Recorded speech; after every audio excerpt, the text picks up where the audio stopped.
Hey folks, Jimmy here, aka Palette of the Dead. Welcome back to the channel and welcome to issue 2 of Warhammer 40,000 Imperium magazine. Now, as per usual with all these videos, if you like them, hit the like button, subscribe to the channel if you haven't already, and of course drop a comment down below. I love hearing back from you guys and it goes a massive way to help the channel too. And without further ado, let's jump into it. So, issue 2 of Imperium magazine, we get 3 pretty cool items that are going to get you going in the collection, which is really good, and for £6 it is value for money. So with this issue we get 3 Necron Warriors. These guys are to get you going with your army. So the Necron Warriors are going to form the core part of the Necron army that we're going to collect over the course of the magazine, so expect quite a few more than just these 3. So these will be coming thick and fast, I would imagine, it to begin with. We also get a Citadel starter brush. These are pretty cheap, they're pretty naff. For an okay brush though, to get you going. They are very kind of bog standard. You can get far better brushes, but this is definitely very worth having for your first brush, or even if you just use it as a base brush if you've already got quite a collection of brushes. And we also get our first paint, which is Rune Lord Brass. Now, this is a base paint, it is a metallic, it is one of the newer metallic paints as well, so this came out when 40k 9th edition came out last year, when they had the relaunch of the majority of Necrons and stuff like that as well. So this is kind of your bug standard colour for Necrons. Very good, it's very handy. The idea will be to use a lot of this over your Necron army over the course of time, but yeah, it'll be really good stuff. So, pretty decent. Before we jump into the magazine though, this video is one day later than it probably should have been because I could not find a copy anywhere in the town where I live, because nobody had them delivered. So I don't know if it's a problem with Hatchet Partworks just not being able to get them out on time. I don't know if it's a case of the distributors are struggling with the driver shortage that's going on in the UK.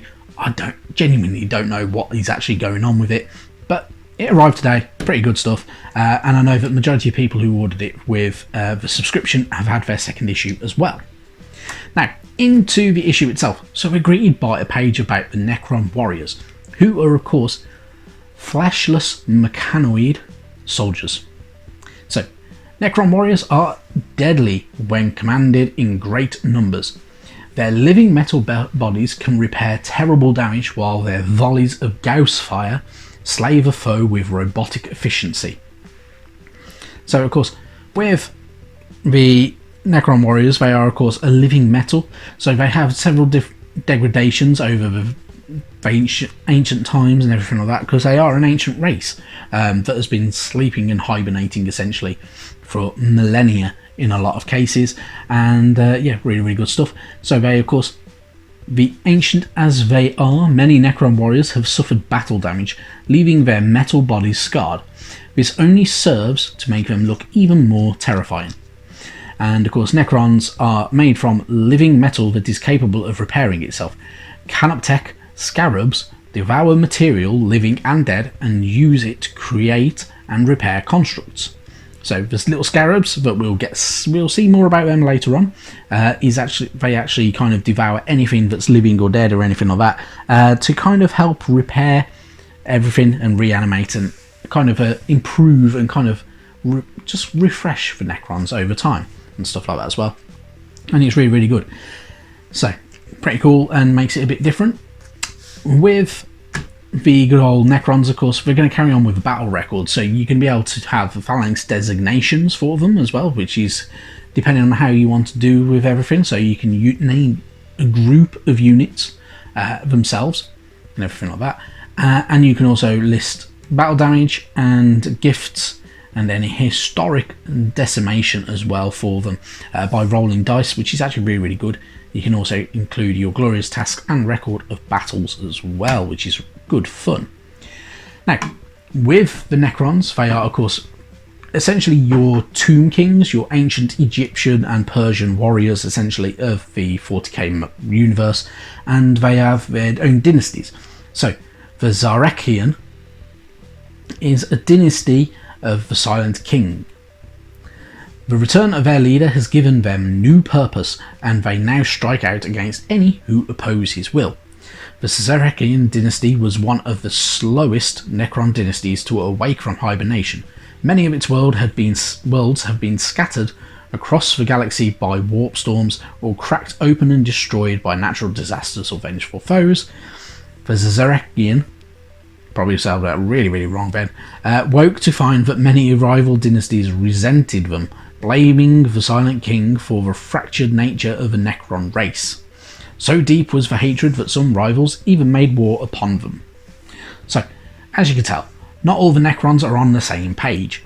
Some of the Necrons do actually have a kind of a dislike and a hatred for each other and everything like that, and that is the way of the Necrons, and that is, in all honesty, genuinely, one of the ways that the forces of death also work in Age of Sigmar and stuff like that as well. So they all have these kind of infighting between their own forces, which is not always going to be very helpful. We get information about the Silent King as well. So Zarek is the last of the Silent Kings, the monarchs who once ruled the race known as Necrontyr before they became the Necrons. Having spent millions of years in self-imposed exile, he has returned to unite his people once more. At the heart of the Pariah Nexus, he and his fellow warrior followers have begun to craft a weapon of immense power, the effects of which can already be felt in dozens of star systems. Should he succeed, this weapon may be capable of wiping out all life and restoring the Necron race to their rightful position as the undisputed masters of the galaxy. So, you have the Imperium man listed here as well, so, and all these different kind of areas where the Necrons have cropped up and appeared, mainly the Zarekian dynasty, and they have dynastic territories and stuff like that as well. All the dynasties have their own kind of unique traits and abilities and kind of intentions, as well as everything else like that as well. If you want to build your own good old dynasty, you can. So it is completely possible in the rules for the good old Necrons.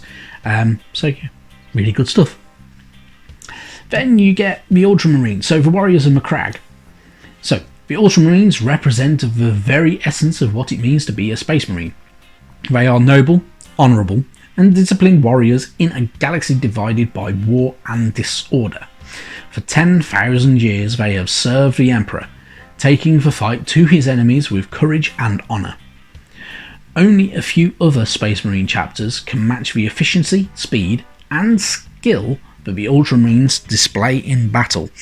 They have outwitted, outfought, and outmaneuvered countless foes, using their tactical genius and superhuman strength to secure victory.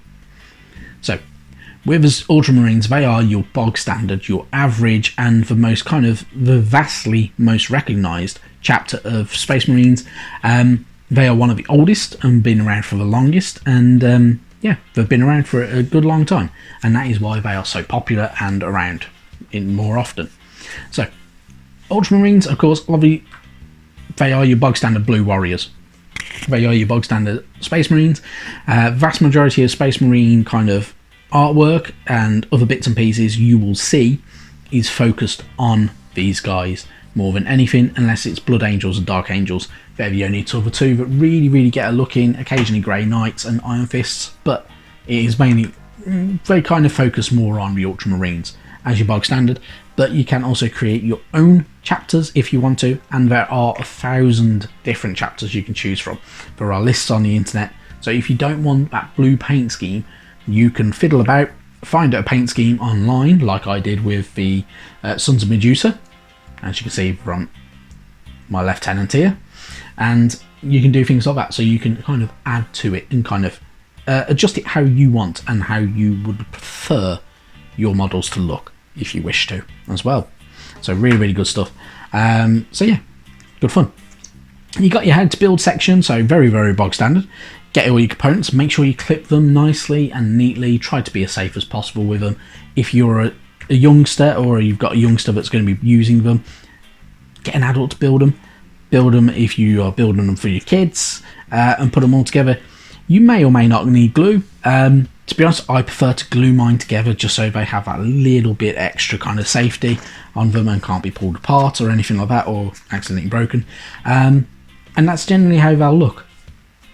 So your 3 Necron Warriors should look something along them lines, depending on which head you put on which. Entirely up to you how you want to do it, but you can make them look pretty good, which is always really cool, and everything like that. You got your how to paint section. So this is the first how to paint section for good old our new kind of magazine, for Imperium magazine. So you will get a lot of the basics kind of detailed in here as well. So essentially make sure that you've got enough space for your hobby, make sure you've got a water pot, towel, your brush, everything like that. If you're using a palette, use a palette. Thin down your paints with a little bit of water. You don't need a lot, and you don't need a lot of paint on your brush to get a really good colour. But make sure you've got some clean water. That is the main thing if you are going to be doing that as well. If you can, use 2 water pots or a mug, or 2 mugs or something like that, and yeah, you can have the same effect, so you can have a good fun with it, which is really good and pretty handy. The actual how to paint section, the proper how to paint section, is going to detail how to go through everything. So you can use Runelord Brass as a standard base coat. Base coats generally tend to be a little tiny bit thicker than your layer paints, so you can kind of get your coats on there. You will need multiple coats if you are going to go straight on with metallic paints. If you're going to go, if you've got Mechanica Standard Grey though, in all honesty, you'll need 1 coat of Runelord Brass over the top of it. You're not going to need too much. If you need multiple, you can use multiples. Just, yeah, have a bit of fun with it, play around with it, get it to how you like it, and you're not going to have an issue, in all honesty. But yeah, really good stuff. And it's a pretty decent how to paint section. It's kind of getting you going and kind of telling you how this is how you can start painting yours up. If you are going to follow these tips, just be aware, of course, you are going to be coming back to it when more and more paints become available in the magazine, so it may take some time to get them all fully painted. Then we have playthrough part 2. So we have the second playthrough. So we got Necron Warriors going against that Primaris Lieutenant as well on here. So there's Vermin Hunt and the Destroy the Awakened. So the Lieutenant is determined to destroy these good old Necrons, and you're using your small battle map. So you'll have a Necron side and you'll have the Lieutenant, and the idea is that you're trying to escape if you are playing against the Necrons, which is the main thing. So you will get data sheets over the course of time as well, where we will get even more and more information about the Necron Warriors and the Space Marines. So keep an eye on them, out for them. And of course, it's going to walk you through all your different phases. So whether it's the move phase, the shoot phase, everything like that as well. How to allocate wounds and saves and everything like that as well. Make sure you got your dice, which is the main thing, and make sure your models are built and ready to use. And happy days. Really good stuff. Pretty nice battle, a pretty easy battle, something to get you going and to kind of learn 40k as you go, just like we did with Mortal Realms magazine and Conquest before it. Really good stuff. Right. Moving on though, next week we get 3 Assault Intercessors, which of course more Space Marines. We'll also get a pot of Macragge Blue as well, which is the bug standard Ultramarine colour. As you can tell from mine, I'm going for a Sons of Medusa, so I'm not going to be using that paint, but it will come in handy later on, I can imagine, as well. Then issue 4, we get the Scorptech Destroyers, and we also get the little buddy behind it, so we'll get 4 models, and we'll get the Lead Belcher paint as well, which is also very handy for your metallic work, and especially for painting Necrons, which is the main thing for them, and for some of the other parts to the Space Marines as well. So really good stuff. The magazine's going to get going. It's going to get really ramped up. It's going to plow through, and it's going to be really good stuff. Hopefully though, from next week it should start turning up on time and being on a Wednesday, but we'll see. Hopefully it's just a small issue that Hatchet Parkwood's having at the moment, or it's distribution error. We don't know, but hopefully it starts turning up on time, in all honesty. Right, thank you very much for watching. I'll see you very soon in the near future for the paint up of the Royal Warden. Mine's painted, it's ready, the video's almost ready, and it will be with us in the next day or two. So thank you very much for watching, and I'll catch you next time. Bye bye now.